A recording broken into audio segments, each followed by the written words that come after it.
भारत के एक छोटे से गांव शिवपुर में एक प्रसिद्ध आश्रम था जहां साधु स्वामी अच्युतानंद रहते थे। स्वामी जी का गांव में बहुत सम्मान था। लोग उन्हें भगवान का अवतार मानते थे। उनका दावा था कि वे योग और तपस्या से ऐसी शक्ति प्राप्त कर चुके हैं जिससे लोगों का भविष्य बता सकते हैं और रोगों का निवारण कर सकते हैं। आश्रम में रोज सैकड़ों लोग आते, आशीर्वाद लेते और दान दक्षिणा देकर लौट जाते। स्वामी अच्युतानंद की लोकप्रियता इतनी बढ़ गई थी कि गांव की लड़कियां और महिलाएं भी उनकी भक्त बन गई थीं। उन्होंने स्वामी जी को अपना गुरु मान लिया और उनकी हर बात को ईश्वर का आदेश समझने लगीं। साधु ने एक नियम बना रखा था कि वह सिर्फ रात के समय विशेष पूजा करके महिलाओं को आशीर्वाद देते। शुरुआत विश्वास का दुरुपयोग। गांव में गीता, राधा और सुनीता नाम की 3 युवतियां थीं जो हर दिन आश्रम में पूजा अर्चना के लिए जाती थीं। तीनों लड़कियां साधु की बातों से बहुत प्रभावित थीं और उन्होंने मन ही मन स्वामी जी को गुरु और मार्गदर्शक मान लिया था। स्वामी जी ने उन्हें ये विश्वास दिलाया कि उनकी कुंडली में ग्रह दोष हैं, जिसके कारण उनकी शादी और भविष्य में कष्ट आएंगे। एक दिन स्वामी जी ने तीनों को विशेष पूजा के लिए आश्रम बुलाया। उन्होंने कहा, तुम्हारे ग्रह दोष का निवारण तभी संभव है जब तुम विशेष अनुष्ठान करोगी। यह अनुष्ठान रात में करना होगा जब सारी नकारात्मक ऊर्जा शांत हो जाती है। यह अनुष्ठान इतना पवित्र है कि इसे किसी को बताना भी पाप है। पहला शिकार। गीता एक भोली और मासूम लड़की थी। वह साधु की बातों को आंख बंद करके मानती थी। स्वामी जी ने उसे रात को गुप्त पूजा के लिए बुलाया और मंत्रों का जाप शुरू किया। धीरे धीरे उन्होंने गीता को सम्मोहित कर दिया और उसे अपने वश में कर लिया। गीता को उस रात का कुछ भी याद नहीं रहा, लेकिन कुछ महीनों बाद उसे एहसास हुआ कि वह गर्भवती हो गई है। डर के मारे उसने यह बात किसी को नहीं बताई। स्वामी जी ने उसे धमकाया कि अगर उसने कुछ कहा तो उसके परिवार पर भारी संकट आ जाएगा। गीता चुप रह गई। दूसरा शिकार। राधा एक साहसी लड़की थी, लेकिन वह भी साधु की चाल में फंस गई।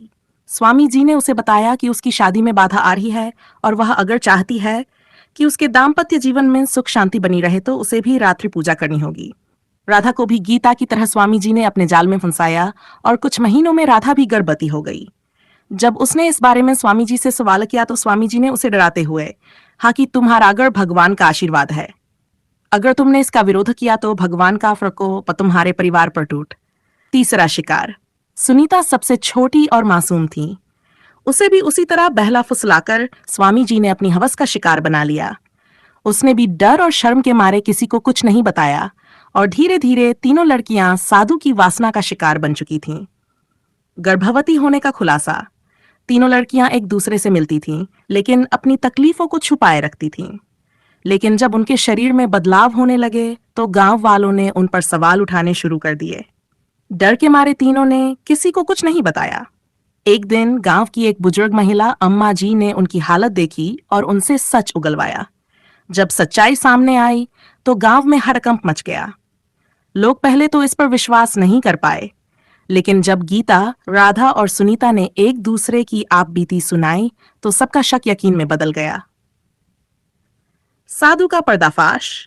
गांव की महिलाओं ने मिलकर इस षड्यंत्र को उजागर करने की ठानी। वे एकजुट होकर स्वामी जी के पास पहुंची और उनसे जवाब मांगा। जब स्वामी जी ने झूठ बोलने की कोशिश की तो लड़कियों ने सबके सामने उनकी करतूतें बयां कर दी। गांव के लोगों ने स्वामी जी को पकड़कर पुलिस के हवाले कर दिया। अदालत में स्वामी जी पर बलात्कार, धोखाधड़ी और मानसिक शोषण का मुकदमा चला। अदालत ने गवाहों और सबूतों के आधार पर अच्युतानंद को आजीवन कारावास की सजा सुनाई। लड़कियों का संघर्ष और न्याय। तीनों लड़कियों को बहुत संघर्ष करना पड़ा। लोग उन्हें ताने मारते थे और परिवार पर भी समाज का दबाव था, लेकिन उन्होंने हार नहीं मानी। धीरे धीरे वे एक दूसरे का सहारा बनी और समाज में अपना स्थान फिर से बना लिया। सबको और जागरूकता। इस घटना के बाद गांव में लड़कियों और महिलाओं को शिक्षित किया गया कि वे आंख बंद करके किसी पर विश्वास न करें। गांव में जागरूकता अभियान चलाया गया था कि भविष्य में ऐसी घटनाओं की पुनरावृत्ति न हो। समाप्ति। अंधविश्वास का अंत। गीता, राधा और सुनीता ने अपने बच्चों को शिक्षा दी और उन्हें सिखाया कि सच्ची श्रद्धा और अंधविश्वास में फर्क हो। घटना ने पूरे गांव को यह सिखा दिया कि आस्था की आड़ में छिपे राक्षस को पहचानना ही सबसे बड़ा धर्म है।